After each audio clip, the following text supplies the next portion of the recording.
फारूक अब्दुल्ला इस वक्त कुछ बोल रहे हैं, जरा सुन लेते हैं, फिर आपसे बात उसको दोहराने की जरूरत नहीं है। क्या डॉक्टर साहब प्री कंडीशन है? हमारा मौक़िफ़ जो है वो है और रहेगा। भैया एक आदमी पीछे तो बात करेगा। कौन इस मीटिंग में जा रहे हैं? क्या सारे जितने भी लीडर्स हैं सारे जा रहे हैं? जिनको उन्होंने बुलाया है, महबूबा जी, मुझे, तारिगामी साहब को, और जिनको भी हम में से बुलाया है, हम लोग जा रहे हैं। हमें उम्मीद है क्योंकि ये दावत जो है, क्या बात कर रहे हैं?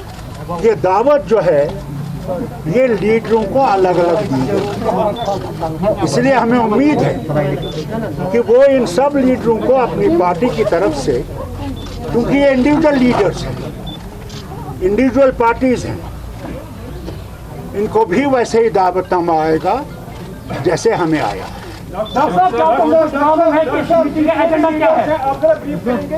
जिनको इन्विटेशन आई है क्या सभी लोग जा रहे हैं? और साथ साथ में ये भी, जी हाँ, सब जा रहे हैं। और आपको पूरा मैंडेट जो डॉक्टर साहब हम बात करेंगे वो सबकी तरफ से होगी। मेरा जो देखिए, ये भी बात करेंगी अपनी तरफ से, मैं भी बात करूंगा।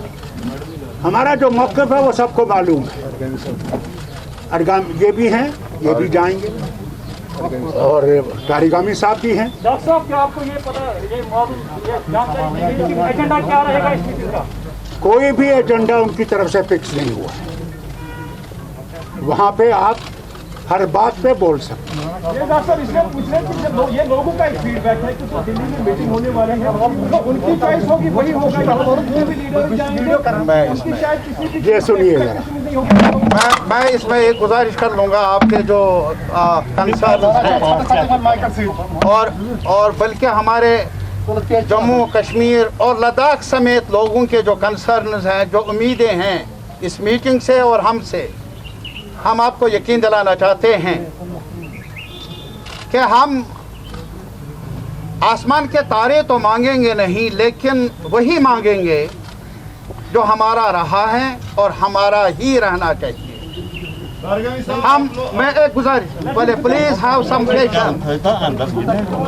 और क्योंकि एजेंडा नहीं है, जिन्होंने मीटिंग बुलाई प्राइम मिनिस्टर ऑफ इंडिया ने, एजेंडा कोई मुकर्रर है या नहीं हमें इतला नहीं, और हमारा मौक़िफ़ जो है PAGD का, उसको हम दोहराएंगे उस बड़े ऐवान में, बड़ी लीडरशिप के सामने। वो हमें मौका मिला है, हम अपने आवाम को यकीन दिलाना चाहते हैं। हम एक minute, please please please please please, not one way, please listen to us. हमें वहां जाना है अपने अवाम की वकालतनामा लेकर। हम सब हम वकालत कर लेंगे उस अदालत में जम्मू कश्मीर और लद्दाख के अवाम की तरफ से।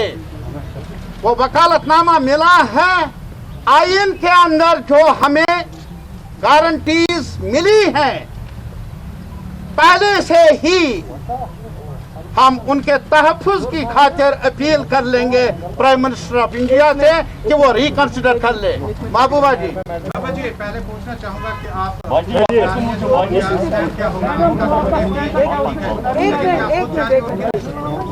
देखिए, हम डायलॉग के खिलाफ नहीं हैं। आप जानते हैं मुफ्ती साहब हर बात शुरुआत करते थे डायलॉग के साथ। वी आर नॉट अगेंस्ट, हम डायलॉग के खिलाफ नहीं हैं, पर हम ये ज़रूर चाहते थे कि कुछ कॉन्फिडेंस बिल्डिंग मेजर्स होने चाहिए।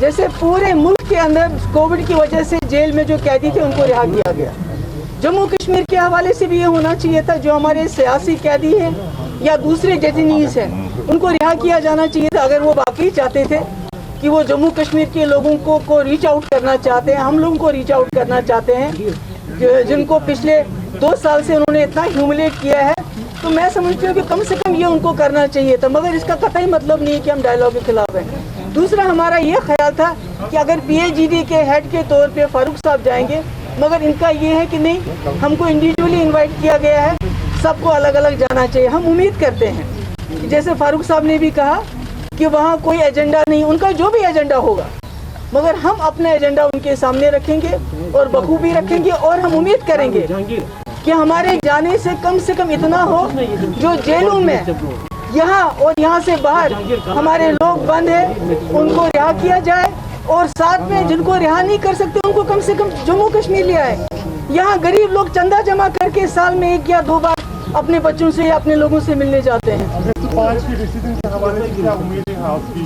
जब आप पहली मीटिंग में गए तो क्या उम्मीद थी आपकी? नहीं, हम कोशिश करेंगे कम से कम जो कॉन्फिडेंस बिल्डिंग मेजर्स हैं, जैसे कैदियों की रिहाई है, हमारे लोग यहाँ मुसीबत में हैं जिनका बहुत नुकसान हो गया 2019 के बाद, ट्रांसपोर्टर्स है, टूरिज्म है, बाकी है, मगर ये बात की है। पहले हमारा जैसे फारूक साहब ने कहा, जो हमारा पीपल्स अलायंस का जो एजेंडा है, जिसके लिए हमने ये अलायंस बनाया हुआ है, जो हमसे छीना गया है, हम उस पर बात करेंगे कि ये आपने गलती की है, ये इलीगल रहा है, ये अनकॉन्स्टिट्यूशनल है, इसको बहाल किए बगैर जम्मू कश्मीर का मसला और जम्मू कश्मीर के हालात और इस पूरे खित्ते में आप अमन बहाल नहीं कर सकते।